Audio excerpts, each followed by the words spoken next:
ओम ज्ञानतिमिरान्धस्य ज्ञानाञ्जनशलाकया चक्षुरुन्मिलितं येन तस्मै श्रीगुरवे नमः।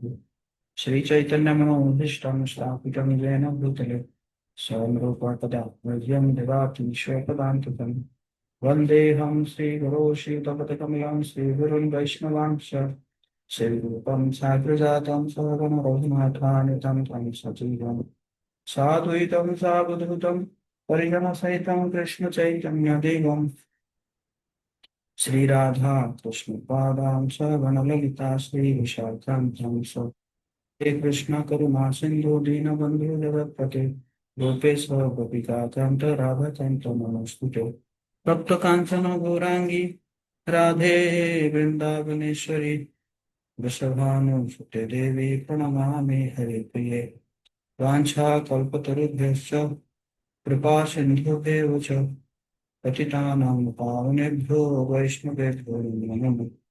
जय श्री कृष्ण चैतन्य प्रभु नित्यानंद श्री अद्वैत गदाधर श्रीवासादि गौरभक्तवृंद। हरे कृष्ण कृष्ण कृष्ण हरे हरे हरे राम राम राम हरे हरे। कृष्ण पदाय कृष्ण पृष्ठाय भूतले स्थिते भक्तिवेदांत स्वामी के नाम। नमस्ते सरस्वती देवी गौरवाणी प्रचारिणे निर्विशेष शून्यवादिशास्त्रदेशकारिणे मूकं जगति वाचालं पङ्गुं लङ्घयतिगिरिं जगत्कृपातुं वन्दे श्रीगुरुदिनतारिणे श्रीचैतन्येश्वरं परमानन्दमाधवम्।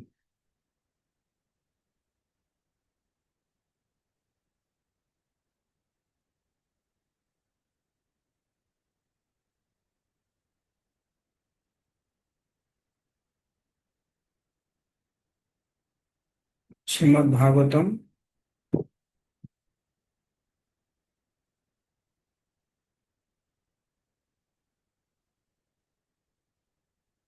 स्कंद 4 अध्याय 27 और श्लोक संख्या है 21। कदाचित् अटमानासा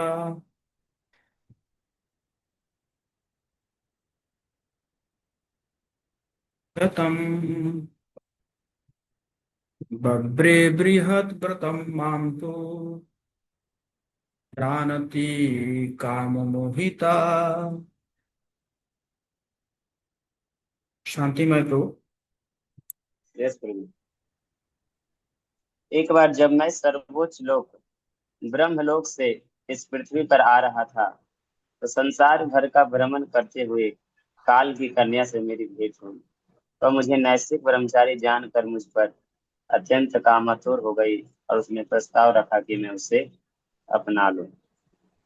तात्पर्य, नारद मुनि नैतिक ब्रह्मचारी थे, अर्थात वे विषयी जीवन से आजीवन विमुख रहे। फलतः वे परम तरुण थे, उन पर जरा का कोई प्रभाव न था। बुढ़ापे की अशक्तता सामान्य मनुष्य को व्याप सकती है, किंतु नारद मुनि तो सर्वथा भिन्न थे। तो भी नारद मुनि को सामान्य व्यक्ति समझकर काल कन्या ने उनके सामने अपनी कामिच्छा व्यक्त की। स्त्री के आकर्षण से विरत होने के लिए अगाध शक्ति की आवश्यकता होती है। बूढ़े लोगों के लिए भी ऐसा कर पाना कठिन है, तो युवकों के लिए क्या कहा जाए। जो लोग ब्रह्मचारी के रूप में रहते हैं, उन्हें नारद मुनि के चरण चिन्हों पर चलना चाहिए, जिन्होंने जरा के प्रस्ताव को कभी भी स्वीकार नहीं किया। जो लोग काम वासना के प्रति अत्यंत लीलायित रहते हैं, वे जरा के शिकार बनते हैं और शीघ्र ही उनकी आयु क्षीण हो जाती है। जो मनुष्य जीवन का उपयोग कृष्ण भक्ति के लिए नहीं कर पाते, वे जरा के शिकार होकर इस संसार में बहुत जल्दी मर जाते हैं। Thank you. ये काल की कन्या जरा मतलब बुढ़ापा का वो है हाँ पर्सोनिफिकेशन। जी जी जी। बोला काल हो गया समय, काल की कन्या हो गई वो।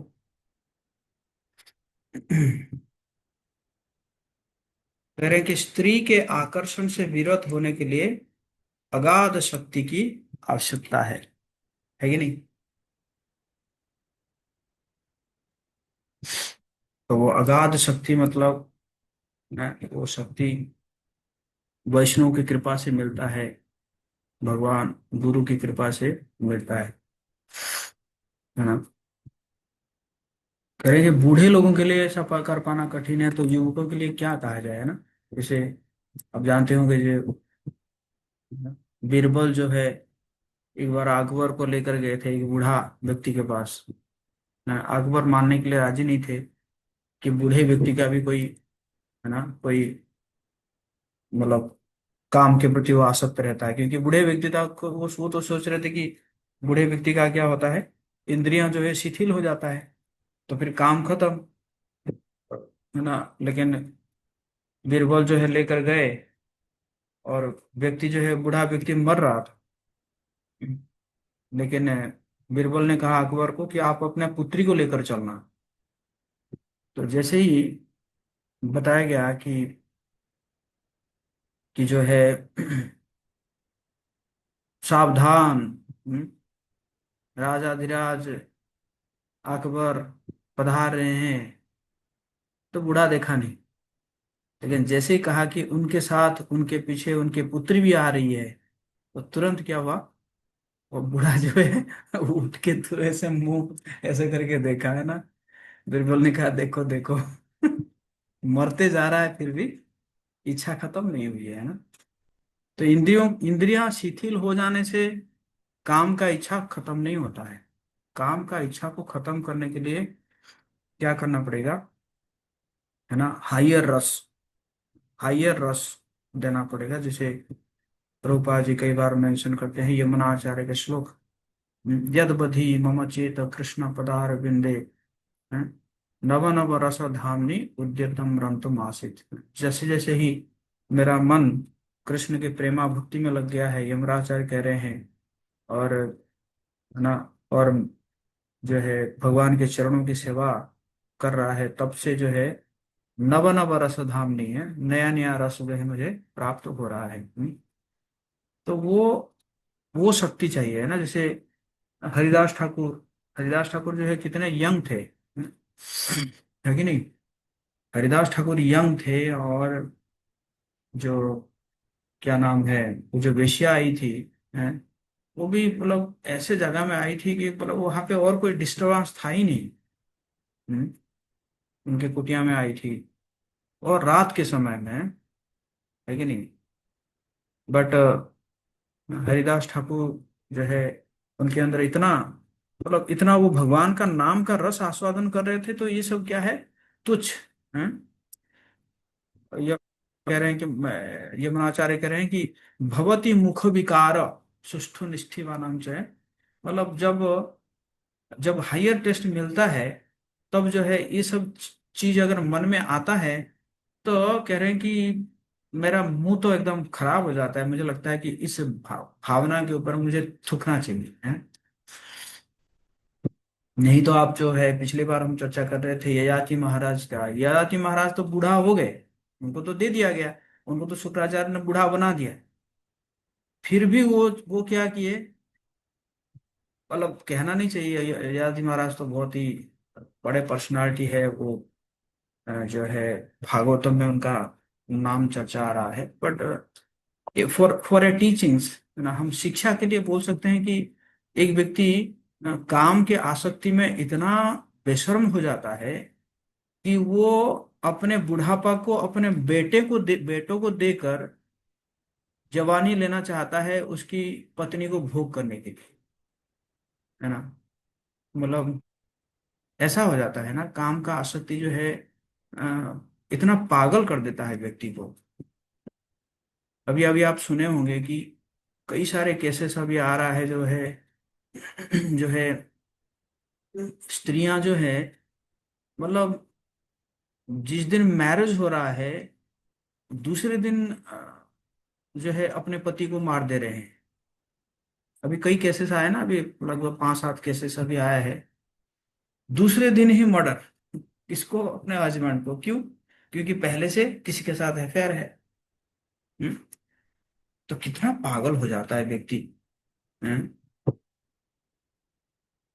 एक लेडी ने तो अपने हस्बैंड को मार के सूटकेस में गाड़ी में रख के और अपने लवर के साथ घूम घूम रही है कई समय तक। यानी इमेजिन कितना पावरफुल है ये काम, है ना। जो लस्ट जो है कितना पावरफुल है, बाप रे बाप, है ना। तो इसलिए क्या चाहिए हमें, हमें हायर टेस्ट को लेना पड़ेगा, है ना। तो इसलिए कह रहे हैं कि रूपा जी कह रहे हैं कि नारद मुनि के चरण चिन्हों पर चलना चाहिए, जिन्होंने जरा के प्रस्ताव को कभी भी स्वीकार नहीं किया, है ना।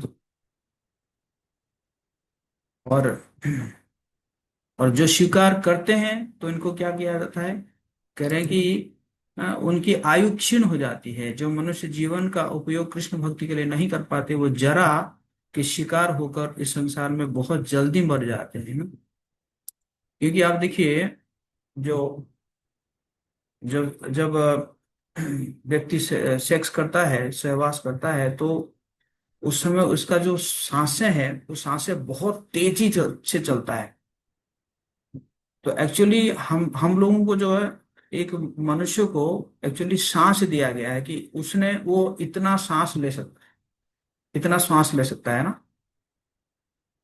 तो क्योंकि मतलब इंटरकोर्स के समय में इतने श्वासें चली जाती है, इतना कंज्यूम हो जाता है, तो इसलिए व्यक्ति जो है वो, उसका आयु भी कम हो जाता है उसी हिसाब से, है ना। और आप जानते होंगे, जो पुरातन काल में जो लोग जो है 200 साल, 250 साल, 300 साल तक जीते थे, एक एक ऋषि मुनि है ना। जैसे एक थे ना अभी वृंदावन में, रुहिया बाबा, 250 साल तक जिए थे। कैसे? क्योंकि वो श्वासों को कंट्रोल कर देते हैं ना, कई कई दिन तक श्वास को जो है वो एकदम बंद करके रख देते हैं, है ना। बेसिकली हमारा जीवन जो है वो श्वास मिला है हम लोगों को, है ना, नंबर ऑफ है ब्रीदिंग, है ना। तो इसीलिए प्रभुपाद जी कह रहे हैं कि जब व्यक्ति सेक्स के प्रति अटैच हो जाता है तो उसका आयु भी कम हो जाता है ना, क्योंकि वो श्वास जो है वो ज्यादा कंज्यूम होने लगता है ना। अयि संरभ्य विपुलम आदाच्छपम सुदुसहम स्थातुर्महर्षि नैकत्र मद्याच्चा विमुखो मुने। बोलिए श्याम प्रभु। हरे कृष्णा बोल। मेरा आवाज आ रहा जी। है? धन्यवाद। महर्षि नारद ने आगे कहा, जब मैंने उसकी प्रार्थना अस्वीकार कर दी तो वह मुझ पर अत्यंत क्रुद्ध और मुझे घोर श्राप देने लगी, क्योंकि मैंने उसकी प्रार्थना अस्वीकार कर दी थी। तथा उसने कहा कि तुम किसी एक स्थान पर अधिक काल तक टिक नहीं सको। तात्पर्य, अनु नारद मुनि को दिव्य देह प्राप्त थी, अतः उन पर जरा, रोग, जन्म तथा मृत्यु का कोई प्रभाव नहीं पड़ सकता था। नारद भगवान के सर्वाधिक दयावान भक्त है और उनका एकमात्र कार्य है सारे ब्रह्मांड में विचरण करना तथा भगवत भक्ति का उपदेश करना। दूसरे शब्दों में उनका एकमात्र कार्य एक हर एक को वैष्णव बनाना है। अतः उन्हें किसी भी स्थान पर उद्देश्य देने के बाद रुकने की आवश्यकता नहीं होती है, क्योंकि वे अपने इच्छा अनुसार पहले से ही सारे विश्व का विचरण करते रहते हैं। इसलिए काल कन्या का शाप सौभाग्यपूर्ण बताया गया है। नारद मुनि के भी समान अन्य अनेक भक्त विविध विविध ब्रह्मांडों में भिन्न भिन्न स्थानों में भगवान की महिमा का उपदेश करने में लगे हुए हैं। ऐसे महापुरुषों पर भौतिक नियम लागू नहीं होते। धन्यवाद। तो काल कन्या जो है, उन्हें क्या किया, श्राप दे दिया नारद मुनि को। बोला कि तुम कोई एक जगह पर टिक नहीं पाओगे, है ना।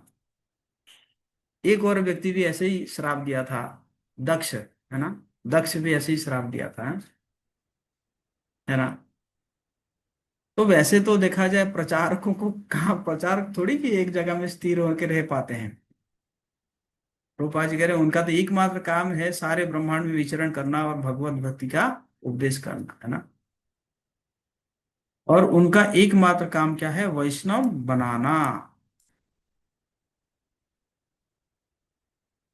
इसी प्रकार है, तो वो जो श्राप है, ये श्राप क्या हो जाता है? वरदान हो जाता है। चाहे कल काल कन्या का श्राप हो, या जो है दक्ष का श्राप हो। तो इसी प्रकार प्रभुपाद जी कह रहे हैं कि नारद मुनि के समान ही अनेक भक्त शिल प्रभुपाद जी भी जो है क्या किए? पूरे ब्रह्मांड में भ्रमण किए, है ना, भ्रमण करके प्रचार किए, है कि नहीं? बड़ा इंटरेस्टिंग है। रशिया में रशिया में प्रभुपाद जी गए और कोई क्लासेस, कोई कुछ प्रोग्राम नहीं कर पाए। मॉर्निंग वॉक कर रहे थे, मॉर्निंग वॉक में एक लड़का मिल गया। लड़का मिल गया, प्रभुपाद जी ने उसको होटल में बुला के दीक्षा दे दी। Can you imagine? कुछ नहीं जानता है वो। मॉर्निंग वॉक में प्रभुपाद जी के साथ चलने लगा। उसको इंटरेस्ट हुआ कि अरे ये क्या, मतलब अजीब सा ड्रेस पहन के चल रहे हैं व्यक्ति। अब उनके साथ चलने लगा। प्रभुपाद जी उसको होटल में बुलाए, होटल में बुला के दीक्षा दे के आ गए 7 दिन में। कोई no programme, no preaching programme. एक दीक्षा दे के आ गए। और अमेरिका में आए, आके वहां पे एक माता जी थी, नाम मैं भूल रहा हूँ उनका। उनको बोले ना, ऐसा है, मैं चाहता हूँ कि तुम जो है उसे शादी करो, विवाह करो। माता जी, कहाँ अमेरिका, कहाँ रशिया है। माता जी बहुत सरेंडर थी प्रभुपाद जी के प्रति। तो उन्होंने हाँ कर दी, और फिर विवाह हो गया। और फिर क्योंकि ये जो माता जी थी वो पहले से दीक्षित थी, वो ट्रेंड थी, तो उसने फिर उनको देखा जाए तो भक्त बनाया। और वही दोनों जो है क्या कर दिए, पूरे रशिया में रिवॉल्यूशन ले आए, ना बैकबोन बन गया है। तो कहने का मतलब है प्रभुपाद जी भी ऐसे हैं, मतलब ऐसे प्रचार किए। और प्रभुपाद जी के जो फॉलोअर्स है वो भी ऐसे ही प्रचार कर रहे हैं, घूम घूम के, हैं ना। कई बार जो है सन्यासी लोग भी जाते हैं, बाहर जाते हैं, तो है ना, जो कर्मी कर्मी का ड्रेस पहन के जाते हैं।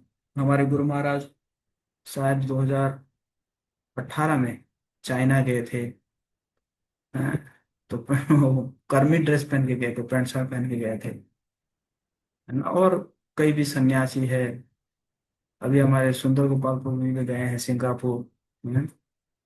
तो इसी प्रकार जो है प्रचारक क्या करते रहते हैं, घूमते रहते हैं। तो ये बल्कि प्रचारकों के लिए ये क्या है, एक वरदान हो जाता है ना। एक जगह में रहना तो एक श्राप हो जाता है ना, वरदान हो जाता है, तो व्यक्ति जो है घूम पाता है।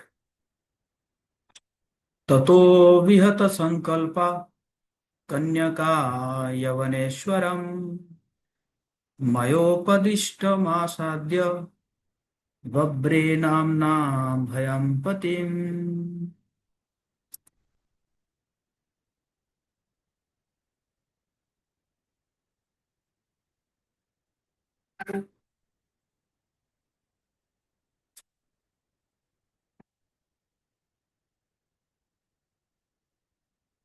राम नारायण प्रभु। जी पूछ हरे कृष्ण। आवाज जा रहा है? हाँ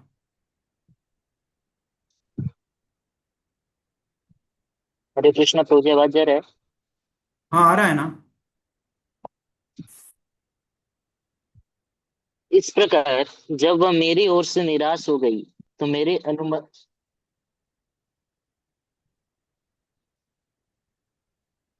पढ़ूं प्रभु जी? पढ़िए ना। इस प्रकार जब वह मेरी ओर से निराश हो गई तो मेरी अनुमति से वह यवनों के राजा के पास गई, जिसका नाम भय था, और उसे ही अपने पति रूप में स्वीकार कर लिया।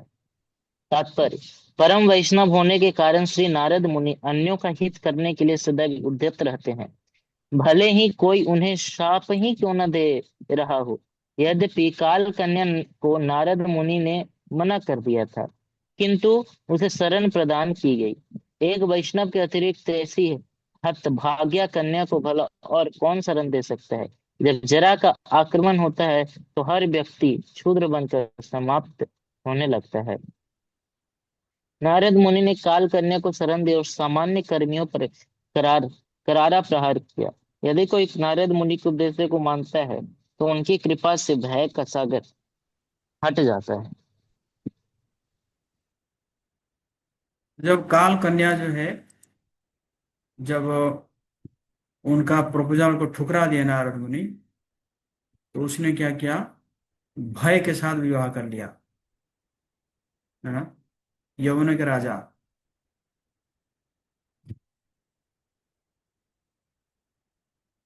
तो प्रभुपाद जी कह रहे हैं कि नारद मुनि मतलब कोई शाप से डरे नहीं, है ना, और बल्कि जो है काल कन्या को क्या किया गया, शरण दिया गया। एक वैष्णव के अतिरिक्त ऐसे हतभाग्य कन्या को भला कौन शरण दे सकता है। जब जरा का आक्रमण होता है तो हर व्यक्ति क्षुद्र बनकर समाप्त होने लगता है। नारद मुनि ने काल कन्या को शरण दी और सामान्य कन्याओं पर करारा प्रहार दिया ना। तो यदि कोई नारद मुनि के उपदेश को मानता है तो उनकी कृपा से भय का सागर को हट जाता। ऋषभम यवनानां त्वं वृणे विरेप्सितं पतिं संकल्प स्वयि भूतानां कृतः किल नरिष्यति। अभय प्रभु। हरे कृष्ण प्रभु।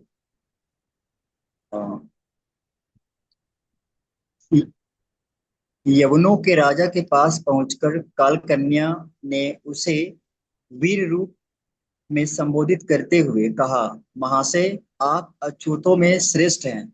मैं आपको प्रेम करती हूँ और आपके पति रूप में ग्रहण करना चाहती हूँ।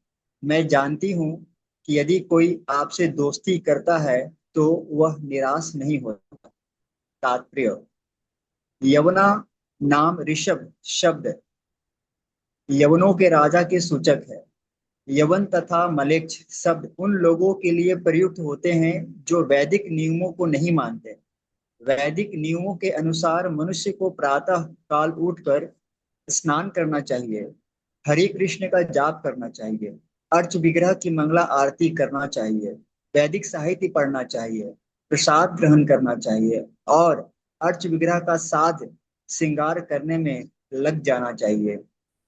मनुष्य को मंदिर बनाने के लिए भी धन संग्रह करना चाहिए और यदि वह गृहस्थ है तो ब्राह्मण, क्षत्रिय, वैश्य अथवा शूद्र के निर्दिष्ट कार्य करने चाहिए। इस प्रकार उसे आध्यात्मिक सूझबूझ का जीवन बिताना चाहिए। यही वैदिक सभ्यता है। जो सारे नियमों का पालन नहीं करता, यही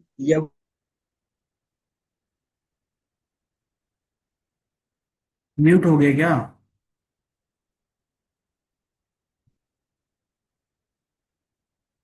वन या मलेच्छ कहलाता है।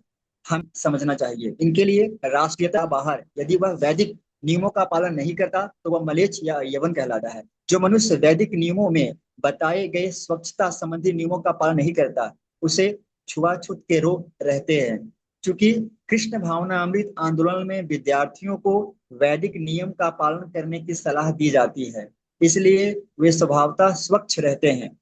यदि कोई मनुष्य कृष्ण भक्त है तो वह 70-80 वर्ष का होकर भी तरुण की भांति कार्य कर सकता है।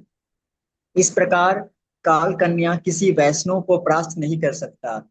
श्री श्री कृष्णदास कविराज गोस्वामी जब बहुत बूढ़े हो गए तो उन्होंने श्री चैतन्य चरितामृत लिखना प्रारंभ किया। फिर भी उन्होंने भगवान चैतन्य की लीलाओं के संबंध में सबसे अधिक आश्चर्यजनक साहित्य प्रस्तुत किया। श्री रूप गोस्वामी की लीलाओं के संबंध में सबसे अधिक आश्चर्यजनक साहित्य प्रस्तुत किया।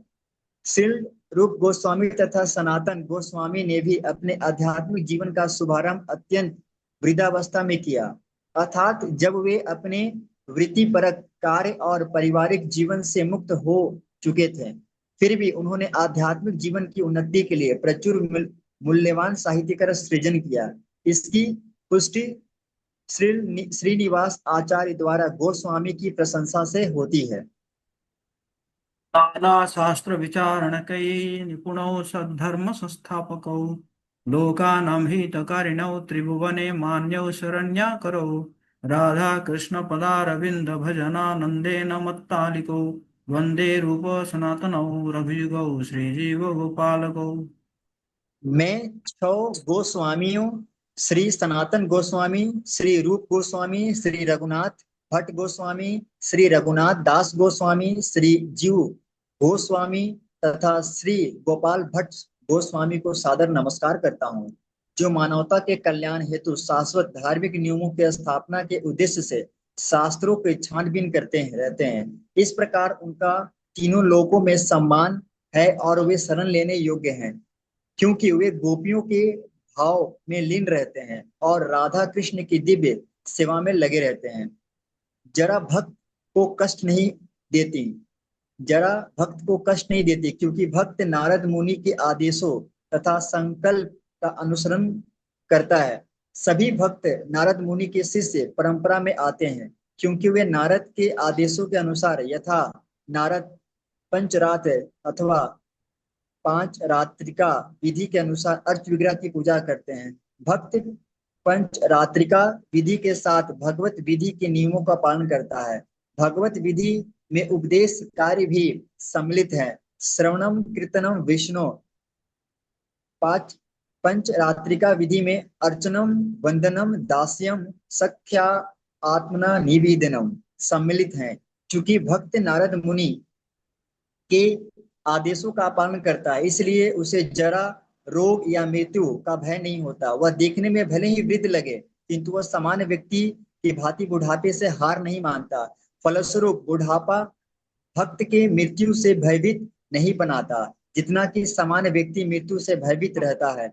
जब जरा किसी भक्त की शरण ग्रहण करती है तो काल कन्या भक्त के भय को काम कर देती है। भक्त जानता है कि मृत्यु के बाद उसे भगवान के धाम वापस जाना है, अतः उसे मृत्यु का भय नहीं रहता। इस प्रकार अधिक उम्र यानी बुढ़ापा भक्त को हतोत्साहित न करके उसे निडर बनाती है, जिससे वह सुखी रहता है। हरे कृष्ण। जी, तो कुल मिला के यहीं पे कहा गया है कि भक्त जो है भयभीत नहीं होता है ना, क्योंकि भक्त जो है वो अभय होता है। क्यों? क्योंकि अभय, अभय प्रभु का नाम आ गया है ना। तो अभय क्यों होता है? क्योंकि भजो हुरे मना श्री नंदन नंदन अभय चरणार विंदरे, क्योंकि भक्त जो है भगवान का चरण जो है वो क्या प्रदान करता है? अभय प्रदान करता है ना, है कि नहीं। श्रील प्रभुपाद जी का नाम भी था अभय चरण दे, पहले नाम था। और जब उनके गुरु महाराज ने दीक्षा दिए तो उनका नाम में बस चरणार बिंद लगा दिए, अभय चरणार बिंद, है ना, दास, है ना। बाद में जब संन्यास दिया गया उसमें भी वही रखा गया, अभय चरणार बिंद भक्ति वेदांत स्वामी श्रील प्रभुपाद। तो कहने का मतलब है कि भक्त जो है जब जब भगवान के शरणागत हो जाता है तो फिर उसको कोई भय नहीं सताता है। मैंने सुना है कि अ, अरे श्रीधर स्वामी महाराज आए थे, जिनकी समाधि है मायापुर में, तो उनको कैंसर हो गया था। तो कैंसर हो गया था तो हॉस्पिटल में आए थे, शायद उनको स्टोमक कैंसर हुआ था कि ऐसा कुछ हुआ था, और पेट फूल गया था उनका तो वो इतने मतलब उनको कैंसर है और बहुत जल्दी जाने वाले हैं। तो भक्तों को कह रहे हैं कि मतलब कोई उनके मतलब उनके गुरु भाई आए थे तो उनको कह रहे थे कि आई एम प्रेग्नेंट मतलब इतने जोली मोड में थे तो डॉक्टर ने कहा कि देखो मतलब ये कभी मतलब इनका मृत्यु आ चुका है फिर भी वो कितने जोली मोड में है मतलब ऐसे मूड में कोई रहता नहीं है, ऐसे जो है डॉक्टर कह रहे थे। तो भक्तों को कोई टेंशन नहीं होता है ना। जैसे हमारे कई, हमारे गुरु महाराज है, हमारे जयप्रताप गोस्वामी महाराज है, कोई टेंशन नहीं है ना। गुरु महाराज जो है कई बार गिर जाते थे, क्योंकि सही से चल नहीं पाते थे, है ना। शरीर सब कांपता था। हम्म, फिर भी जो है जाके आरती करते थे, है ना। और कई बार गिर जाते थे, हैं। फिर भी जो है ये नहीं कि मैं व्हील चेयर में चलूंगा या मैं अब मुझे आराम करना चाहिए। नो, दे वर फियरलेस सोल्स। ऐसे Jaipratap Swami Maharaj one side paralyse है लगभग पिछले 15 साल से, फिर भी जा रहे हैं, सब जगह में जा रहे हैं, प्रचार कर रहे हैं, लेक्चर दे रहे हैं।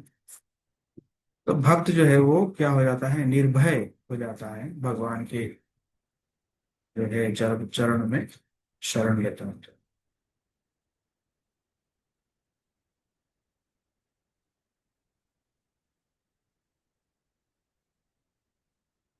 द्वाविमावनुशोचन्ति बालावसदवग्रहु यल्लोकशास्त्रपनक्तं नाराति न तदिच्छति।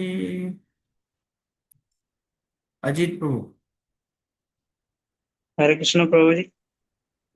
जो लोक रीति के अनुसार अथवा शास्त्रों के अनुसार दान नहीं देता और जो इस प्रकार के दान को ग्रहण नहीं करता, उन दोनों को ही तमोगुणी समझना चाहिए। ऐसे लोगों मूर्खों के पथ का अनुसरण करते हैं, निश्चित ही वे उन्हें अंत में पछताना पड़ता है। तात्पर्य, यहाँ इसका उल्लेख है कि यदि कोई वास्तव में शुभ जीवन बिताना चाहता है तो उसे शास्त्रों का पालन करना चाहिए। भगवत गीता में इस प्रकार कहा गया है कि यह यह शास्त्रम विधि शास्त्र श्लेषमस्य वर्तते कामकारथ न सिद्धिं न वाप्नोति न सुखम न पराम गति।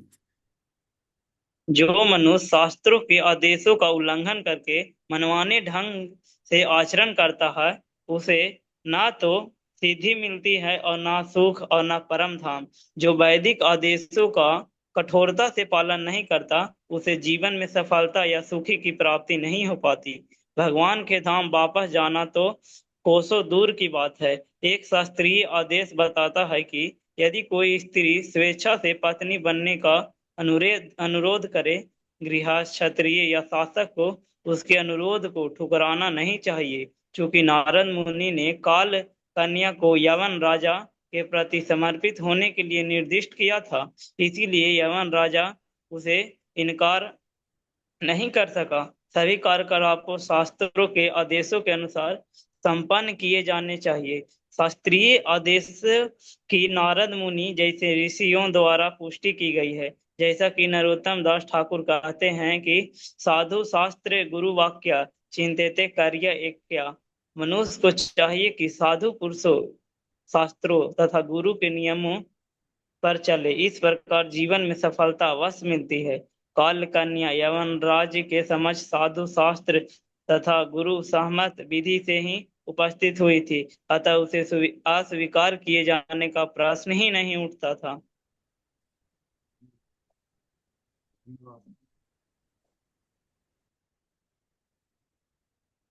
कह रहे हैं कि शास्त्रों के अनुसार जो दान नहीं देता, है ना, या दान को ग्रहण नहीं करता, तो उनको क्या है, तमोगुणी समझना चाहिए।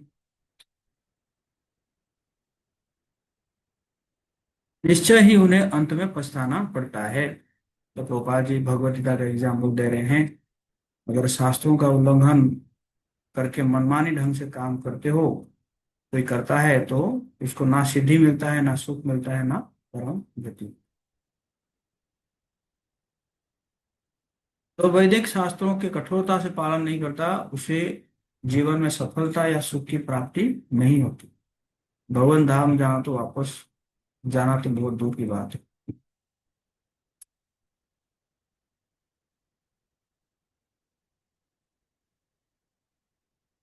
इस प्रकार काल कन्या जो है वो भय को अपना रही है ना। तो फिर वो फिर उसने अपनाया, है ना।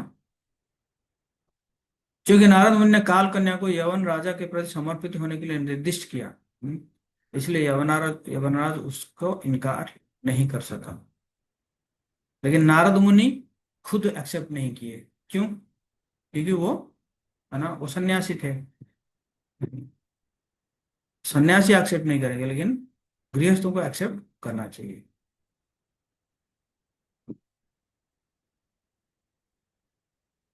तो भजस्व माम भद्र भजन्ति मे दयां कुरु एतावान् पौरुषो धर्मो यदार्थान् अनुकंपते।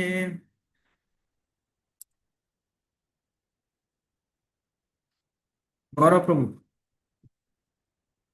हरे कृष्ण प्रभु जी। काल कन्या ने आगे कहा, हे भद्र, मैं आपकी सेवा के लिए उपस्थित हूँ। कृपया मुझे स्वीकार करके मेरे ऊपर दया करें। पुरुष का सबसे बड़ा कर्तव्य है कि दुखी व्यक्ति पर अनुकंपा करे। तात्पर्य श्रील प्रभुपाद के द्वारा, श्रील प्रभुपाद की जय। यवन राज चाहता तो काल कन्या को अस्वीकार कर देता, किंतु उसने उसकी प्रार्थना पर विचार किया, क्योंकि यह नारद मुनि का आदेश था। यह इस तरह उसने काल कन्या को भिन्न रूप में स्वीकार कर लिया। दूसरे शब्दों में, नारद मुनि के आदेश या भक्ति पथ तीनों लोकों में प्रत्येक व्यक्ति के द्वारा मान्य है, और यवन राज के लिए तो विशेष रूप से। स्वयं भगवान चैतन्य ने हर एक से संसार के प्रत्येक कोने कोने में, प्रत्येक ग्राम तथा नगर में भक्ति योग संप्रदाय का प्रचार करने के लिए कहा।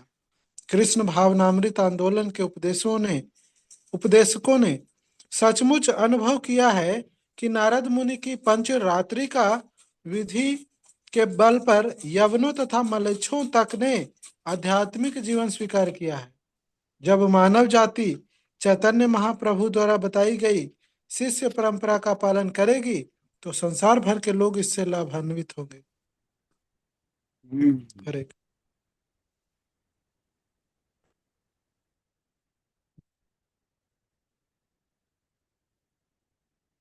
तो प्रभुपाद जी कह रहे हैं कि नारद मुनि के आदेश या भक्ति पथ तीनों लोकों में प्रत्येक व्यक्ति द्वारा मान्य है, और यवन राज के लिए तो विशेष रूप से है।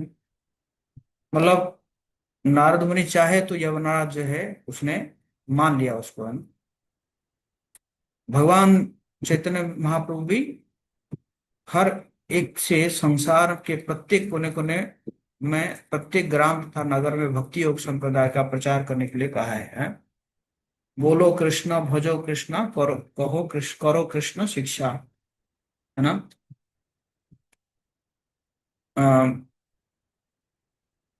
हमारा आज्ञाएं जाई करो ही भिक्षा। मेरा ये आदेश है, जाके घर घर में भिक्षा करो। क्या भिक्षा करो?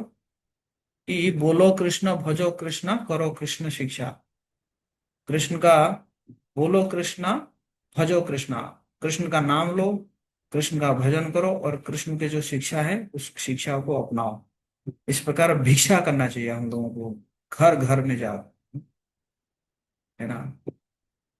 तो इसी प्रकार जो है गोपाल जी कह रहे हैं कि कई म्लेच्छ यवन भी जो है वो आध्यात्मिक जीवन को स्वीकार किया है, इसी जो है नारद मुनि के पंचरादि का विधि के बल पर है। तो मानव जाति जब चैतन्य महाप्रभु की तरफ बताई गई शिष्य परंपरा का पालन करेगी, तो संसार भर के लोग इससे लाभान्वित होंगे। हम लोगों का काम क्या है? प्रचार करना है। लेकिन ओके। काल कन्योदित वचो निशम्य यवनेश्वरः चिकीर्षुर्देव गुह्यं स सस्मितं तामभासत। रोहित प्रभु।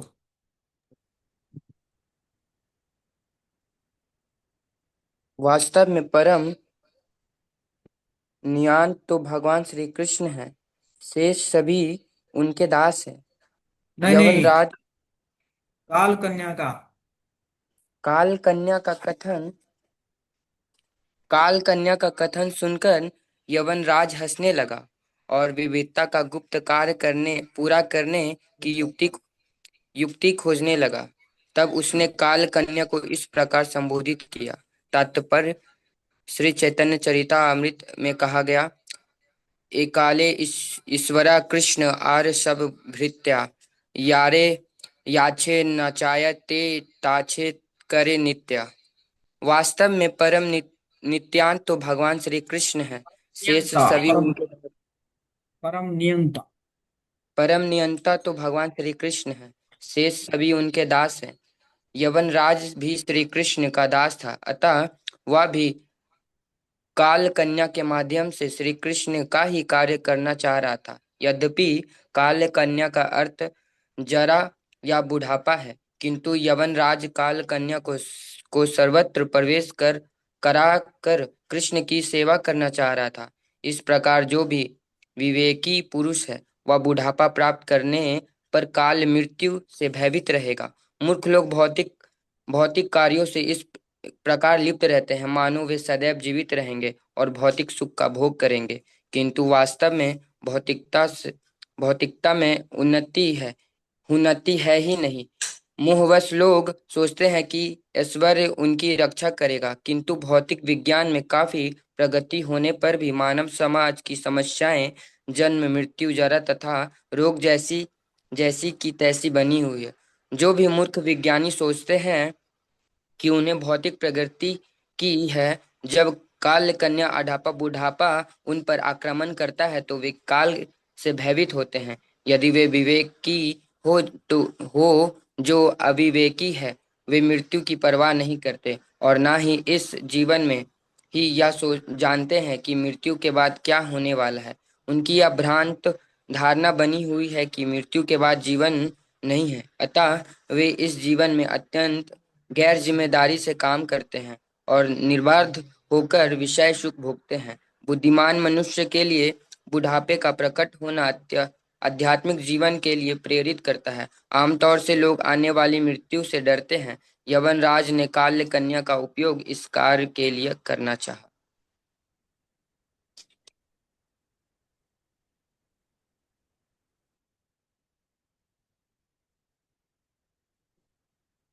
तो प्रभुपाद जी यहाँ पे जो है कह रहे हैं कि अकेले ईश्वर कृष्ण आर सब भृत्यो यार इच्छे ना चाहे से तेच्छे करेंगे। अकेला ईश्वर कौन है? कृष्ण है। बाकी सब जो है क्या है? दास है ना। एक बहुत सुंदर भजन गाते हैं ना, दाता एक राम भिखारी सारी दुनिया, दाता एक राम, है ना। दाता एक राम भिखारी सारी दुनिया, राम एक देवता पुजारी सारी दुनिया, पुजारी सारी दुनिया, दाता एक राम। है ना। एक ही दाता कौन है? राम है। राम मतलब राम है, कृष्ण है, जो भी है। और बाकी सब क्या है? भिखारी। और एक ही, हाँ, एक ही जो है राम, एक ही देवता है, मतलब वर्शिप होने वाले वो एक ही है। और पुजारी सारी दुनिया, बाकी सब तो पुजारी है। है कि नहीं? तो इसी प्रकार प्रभुपाद जी यहाँ पे बता रहे हैं, यवनराज भी कृष्ण का दास था, वो भी काल कन्या के माध्यम से श्री कृष्ण का ही कार्य करना चाह रहा था। हाँ।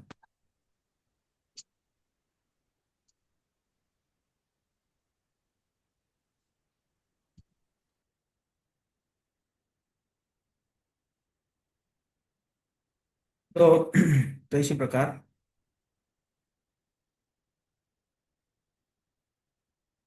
तो बेसिकली जो है, मतलब कहने का मतलब है, जो ये सब बनाया गया है भगवान ने, हैं, बनाए हैं बाकी लोगों के लिए, जो कर्मी लोग हैं उनके लिए सब बनाया गया है। भय, बुढ़ापा, हैं, ये सब बनाया गया है उन लोगों के लिए, है ना। है कि नहीं। जैसे ये सब माया का काम है, मतलब ये सब को कार्य दिया गया है, तो वो अच्छे से वो कार्य को कर रहे हैं ना। उसी प्रकार हम भी अपने कार्य कार्य को अच्छे से करना चाहिए, है ना। जिस प्रकार माया जो है अपना काम को 100% वो कर रही है ना, तो उसी प्रकार हमें भी अपना धर्म को 100% करना चाहिए, है ना। जैसे एक बार क्या हुआ कि एक साधु जो है स्नान कर रहे थे, तो स्नान कर रहे तो देखे कि एक बिच्छू जो है वो ना पानी में डूब रहा है, और उन्होंने वो सोच रहे थे कि वो बिच्छू को निकाल के क्या करेंगे, मतलब बाहर फेंक देंगे ताकि वो बच जाए पानी से। लेकिन जैसे ही वो बिच्छू को उठाते थे तो वो डंक मार देता था हाथ में, फिर वो गिरा देते थे। हाँ, तो फिर उठाते थे, फिर डंक मार देता था। तो पास में एक व्यक्ति था, उसने कहा कि जब वो बार बार डंक मार रहा है तो उसको आप उठा क्यों रहे हैं। तो साधु बोले देखो, वो अपना धर्म कर रहा है, उसका धर्म है डंक मारना, और मेरा धर्म क्या है, उसको बचाना, है ना। तो इसलिए मैं अपना धर्म कर, जब वो अपना धर्म कर रहा है तो मैं क्यों अपना धर्म ना करूं। समझ रहे हैं ना साधु, साधु लोग समझ रहे हैं, ये सब नो, सब तो वीडियो बंद करके बैठे हुए हैं। क्या, यस। सभी का वीडियो ऑफ है। साधु समझ रहे हैं ना साधु लोग। तो जब माया अपना काम कर रही है 100%, तो हम लोगों को भी अपना काम करना चाहिए ना। है कि नहीं। जैसे माया 100% शरणागत है, माया भी ऐसे गा रही है, मानस देहो गेहो जो किछु मोर, अर्पिलो तुआ पदे नंद किशोर। माया तो ये गा रही है। कि नहीं। और माया भी सही में दे चुकी है वो। माया जो है अपना मन देह सब कुछ भगवान के शरण में समर्पित कर चुकी है। तभी तो भगवान ने इतना बड़ा सेवा दिया है माया को। है कि नहीं। बड़ा साधु किए किए हैं कि नहीं। हम लोग किए हैं कि नहीं, है। तो हम लोग को भी करना चाहिए ना, हम लोगों को भी करना चाहिए। मानस देहो गेहो जो किछु मर, अर्पिलु तुआ पुजे नंद के। जो भी है मानस मतलब मन, है? मेरा ये शरीर, धन संपत्ति सब कुछ जो है मैं क्या कर रहा हूँ, सब जो है आपके चरणों में समर्पित कर रहा हूँ। है कि नहीं। माया से हम लोगों को इंस्पिरेशन लेना चाहिए। माया कितनी 24/7 लगी हुई है। लेकिन हम तो समय ढूंढते रहते हैं कि कब समय खाली मिलेगा, थोड़ा थोड़ा इधर देख लेंगे, उधर देख लेंगे, इससे बात कर लेंगे, उससे बात कर लेंगे, है कि नहीं। मॉर्निंग प्रोग्राम में जैसे लगता है कि बाप रे बंद गया है, कैसे मॉर्निंग प्रोग्राम से निकले कम से कम। है कि नहीं। कुछ ना कुछ प्रजल्पा हो जाएगा। है कि नहीं। जैसे ही 16 माला कंप्लीट, ओह बाप रे कितना बड़ा पहाड़ टूट टूट टूट टूट गया आज मेरे से। पहाड़ तोड़ दिया मैंने, अब मैं कुछ भी कर सकता हूँ, है ना। 16 माला कर लिया तो और क्या, 16 माला कर लिया तो अब मैं कुछ भी कर सकता हूँ अब। ऐसे नहीं चलने वाला है, ऐसे नहीं चलने वाला। मया निरूपित स्तुभ्यं पतिरात्मा समाधिना, नाभिनंदति लोकयम् त्वां भद्राम सम्मता।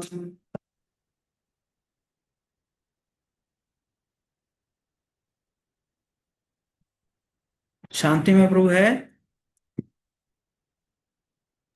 ये तो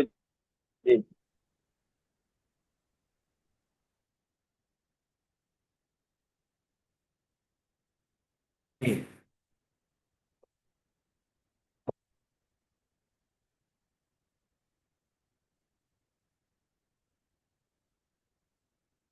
आवाज नहीं आ रही है अभी? आवाज आ रही है क्या? यवन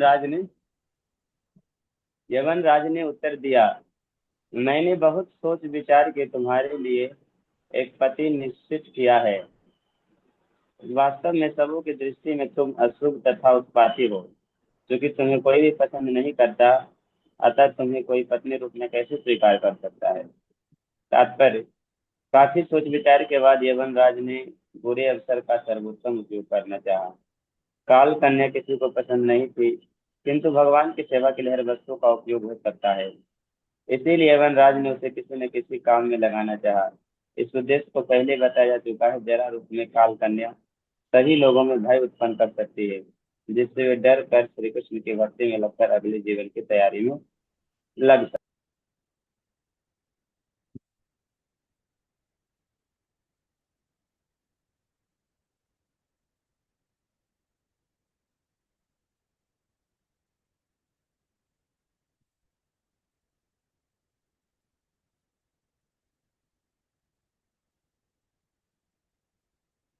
जी कह रहे हैं कि हालांकि काल कन्या किसी को पसंद नहीं थी, किंतु भगवान की सेवा के लिए हर वस्तु का उपयोग हो सकता है ना।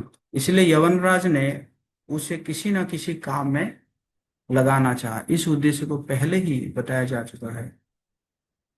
जरा रूप में काल कन्या सभी लोगों में भय उत्पन्न कर सकती है, जिससे वे डर कर श्री कृष्ण की भक्ति में लगकर अगले जीवन की तैयारी में लग सके, है ना। जो डर है ना, ये डर एक्चुअली कई बार क्या करता है, लोगों को भक्ति में लगा देती है ना, है कि नहीं। कई बार मैं देखा हूं कि ना लोग जब डर जाते हैं तो आते हैं, मंदिर आते हैं, मंदिर आके कहेंगे कि हम ये करेंगे वो करेंगे, आप जो है बचा लीजिए, आप ये कर दीजिए, हम ये करेंगे वो करेंगे। तो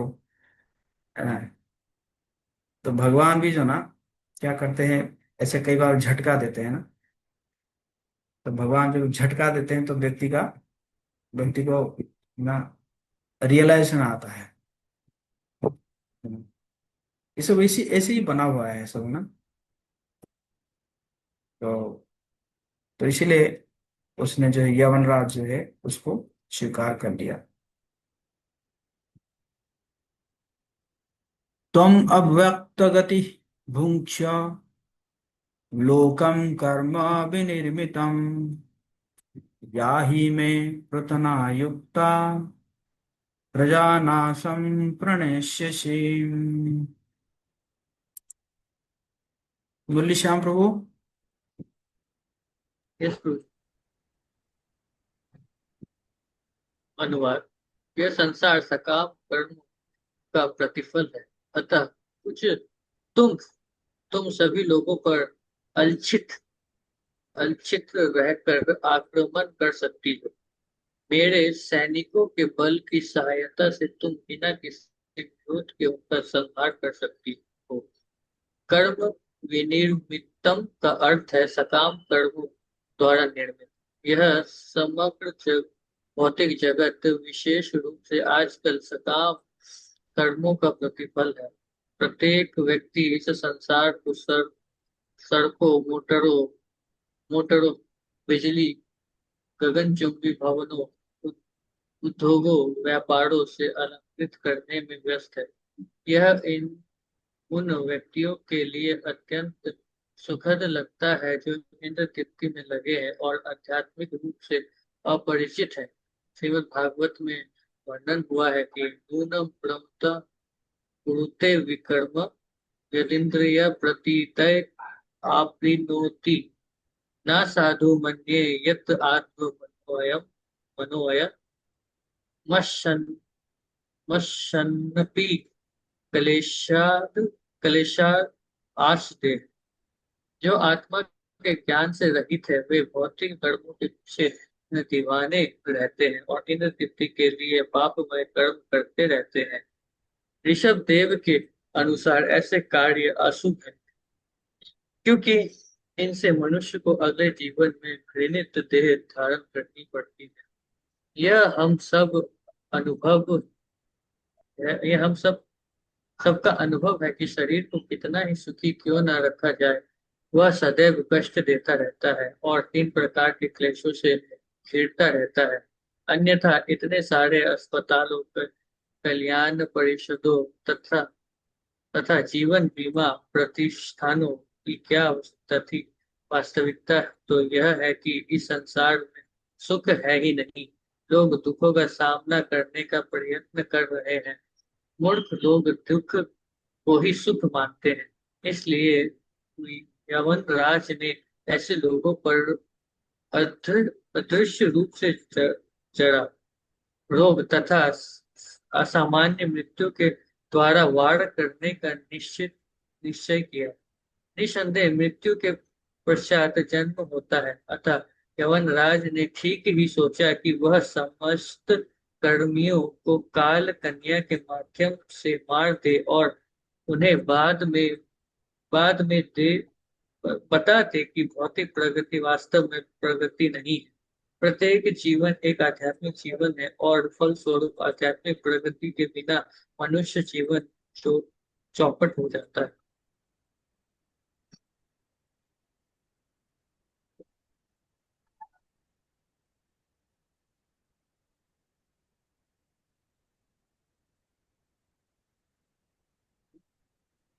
तो ये जो है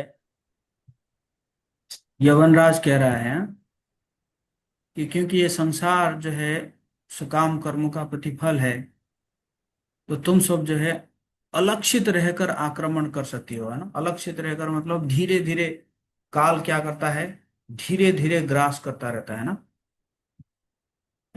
मेरे सैनिकों के बल की सहायता से तुम बिना किसी विरोध का उनके संहार कर सकते हो, है ना?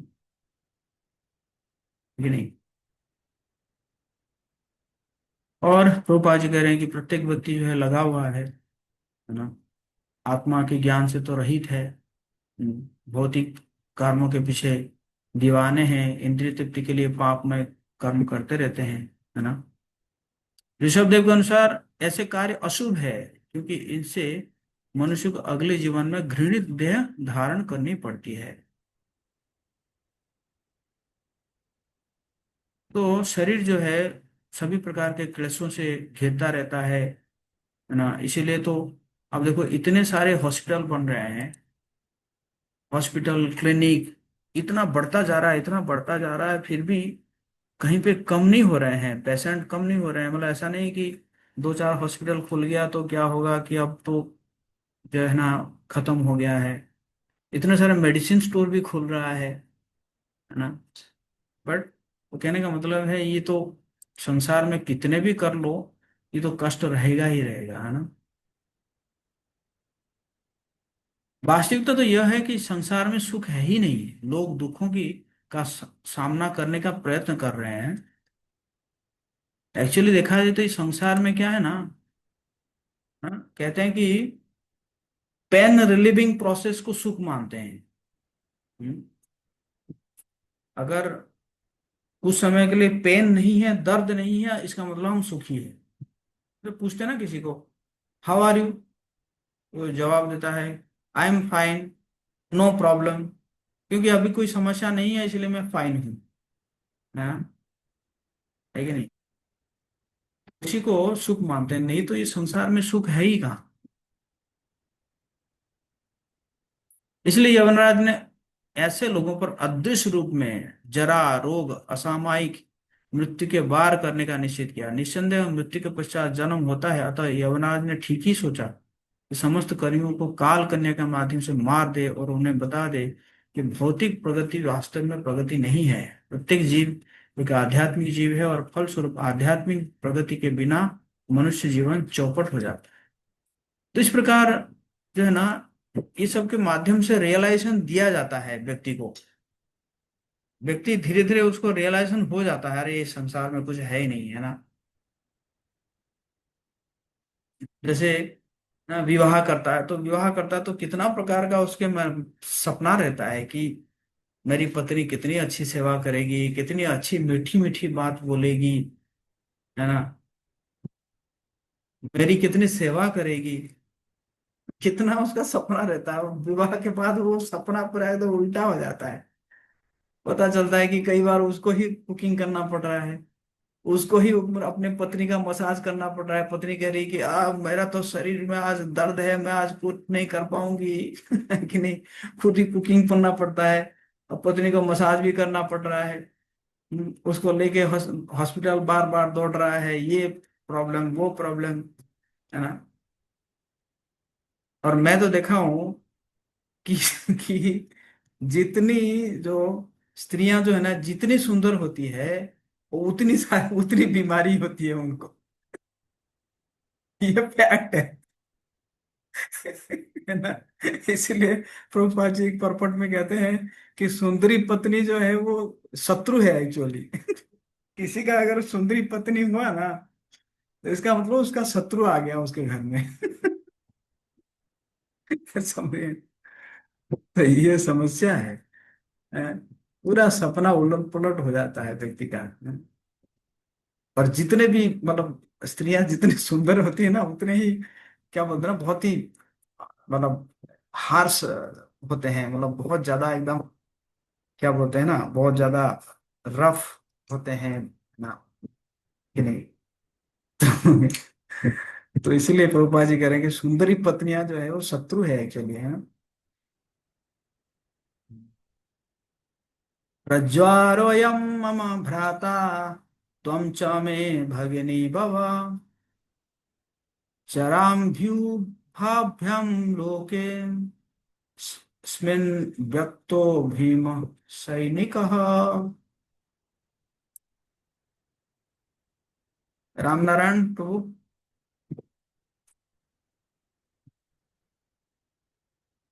हरे कृष्ण। यवन राज ने कहा, यह मेरा भाई प्रज्वार है। तुम्हें मैं अपनी बहन के रूप में स्वीकार करता हूँ। मैं तुम दोनों का तथा अपने भयंकर सैनिकों का उपयोग इस संसार के भीतर अदृश्य रूप से करूंगा। तात्पर्य, नारद मुनि ने काल कन्या को यवन राज के पास इस उद्देश्य से भेजा था कि वह उसकी पत्नी बन जाए, किंतु यवन राज ने उसे अपने पत्नी के रूप में स्वीकार न करके बहन के रूप में स्वीकार किया।